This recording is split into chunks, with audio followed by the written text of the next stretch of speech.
Bonjour à tous, nous voici donc au troisième jour de notre carême si particulier de l'année 2020, en cette belle fête de Saint Joseph, l'homme dont nous n'avons aucune parole, un homme totalement silencieux mais profondément actif selon les évangiles. Avec le Père Jérémie, avec le Père Aurélien, nous continuons d'être avec vous et nous vous souhaitons de bien vivre cette journée. N'oubliez pas d'allumer ce soir une bougie à votre balcon pour signifier l'espérance. Ça, c'est vers 19h, 19h30. Et puis à 20h, n'oubliez pas d'applaudir pour les soignants. Saint Joseph, comme la fête de l'Annonciation mercredi prochain, c'est un petit peu comme la colonne de nuée qui conduisait les Hébreux, les fils d'Israël, dans le désert, ou bien aussi cette colonne de lumière qui les précédait dans la nuit.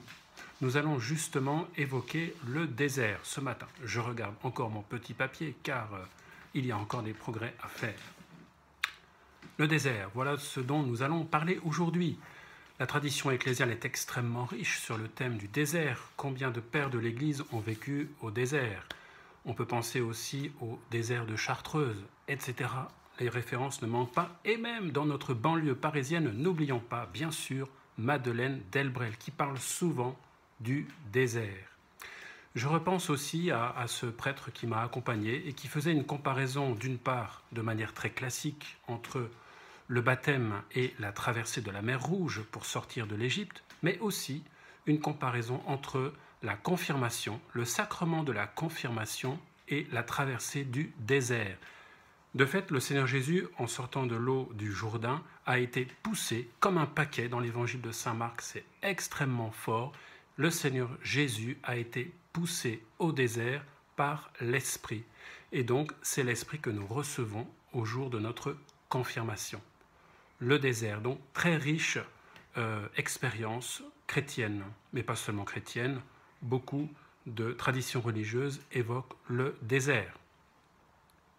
Si nous ouvrons la Bible, nous tombons sur cette thématique, surtout dans l'Ancien Testament, bien sûr, le désert. Midbar, le désert, c'est le Midbar. C'est le lieu où rayonne le Dabar, la parole de Dieu. Pour entendre le Seigneur parler, il faut aller au désert. Peut-être un désert de sable, souvent un désert de cailloux, c'est le cas dans le Negev, au sud d'Israël, mais pourquoi pas le désert de nos vies, le désert de nos maisons, le désert de nos rues actuellement. Le désert, c'est le lieu du désordre, le lieu de la mort, le lieu du silence, le lieu de la solitude, peut-être l'expérience d'un certain abandon. Le désert. Mais le désert dans la Bible, c'est une expérience ambivalente, car, comme je le disais tout à l'heure, le désert, c'est le lieu où rayonne la parole. Oui, les enfants d'Israël ont fait toutes sortes d'expériences de faim, de soif, de division au désert. J'aime aussi tous ces passages de l'Écriture qui évoquent les murmures. Le peuple murmure contre Moïse. Ça doit vous en rappeler, cette histoire de murmure des choses dans vos vies, dans vos familles, dans nos communautés, dans nos paroisses aussi. Il nous arrive de murmurer, dans nos associations, dans nos engagements, murmurer. Ah, ça, on sait tous bien faire, les murmures. Mais voilà, à travers toutes ces expériences difficiles, douloureuses, parfois mortifères, eh bien, le Seigneur passe, le Dieu de la vie se révèle. Et nous savons que c'est au désert que la vie se manifeste, la vie de Dieu se manifeste et que Dieu va offrir la manne, ça c'est le plus connu. N'oublions pas les cailles aussi. Chaque soir, le Seigneur avait la bonté de faire descendre sur le peuple des cailles. C'est aussi au désert que Dieu va donner le code de l'alliance, car il n'y a pas de contrat, il n'y a pas d'alliance sans contrat. Et au cœur de ce code de l'alliance, il y a les 10 paroles dont les chrétiens vont faire les 10 commandements. Vous les connaissez peut-être par cœur, c'est l'occasion d'aller les relire. C'est aussi au désert que le peuple va recevoir ce plan extrêmement détaillé de la tente du rendez-vous ou la tente de la rencontre où le Seigneur se manifeste à Moïse et on dit que de la lumière rayonnait de son visage. C'est cette tente qui sera comme le prototype du temple de Jérusalem, le premier temple et le second temple. Donc, à travers des expériences lourde, difficile, pénible, eh bien le Seigneur manifeste son désir de l'alliance.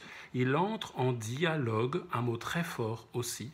Désert, je le redis, c'est le lieu où rayonne la parole. Le Seigneur entre en dialogue avec un peuple, avec Moïse et avec d'autres partenaires. De fait, n'oublions pas toutes ces figures qui habitent les premiers livres de la Bible, Moïse, Aaron, Josué. Il y a même déjà une Marie, sœur d'Aaron et donc de Moïse, Myriam. Voilà. Toutes ces figures que la tradition chrétienne va amplement relire à la lumière de Jésus-Christ dans son mystère pascal et donc tout au long de l'expérience de l'Église.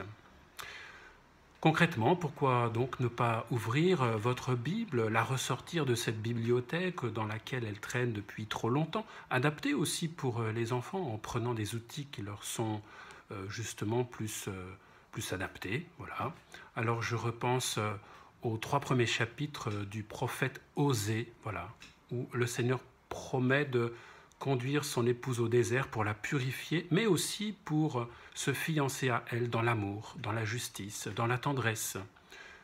Je repense aussi au livre du Deutéronome, qui est une vaste relecture des événements de l'Exode, enrichi de toutes sortes de références bibliques. Relisez les 11 premiers chapitres. Bon, là j'y vais peut-être un petit peu fort. Disons au moins les chapitres 4, 7, 8, le 8e, magnifique. Et puis, évidemment, qu'est-ce qu'il faut nommer maintenant? Les psaumes. Alors, les psaumes, par exemple, 105 et 106 et 107, mais il faut les lire dans cet ordre-là, car il y a une logique. 105, 106, 107. Très long psaume aussi, le 78, peut-être le plus douloureux de ces psaumes de relecture, mais très intéressant. Ou encore le 81, avec cette magnifique plainte du Seigneur. Voilà, si tu m'écoutais, voilà ce que je ferais, mais tu ne m'écoutes pas. Voilà amplement de la nourriture. Je vous renouvelle ce souhait de fête de Saint Joseph, l'homme dont nous n'avons aucune parole, mais qui a écouté le Seigneur parler, le Seigneur se manifester aussi dans un songe, et il a obéi. C'est ainsi qu'il a permis à Marie et à Jésus de prendre leur place, d'assurer la volonté, de faire la volonté du Père et de nous ouvrir à la vie. Bonne continuation à tous et à très bientôt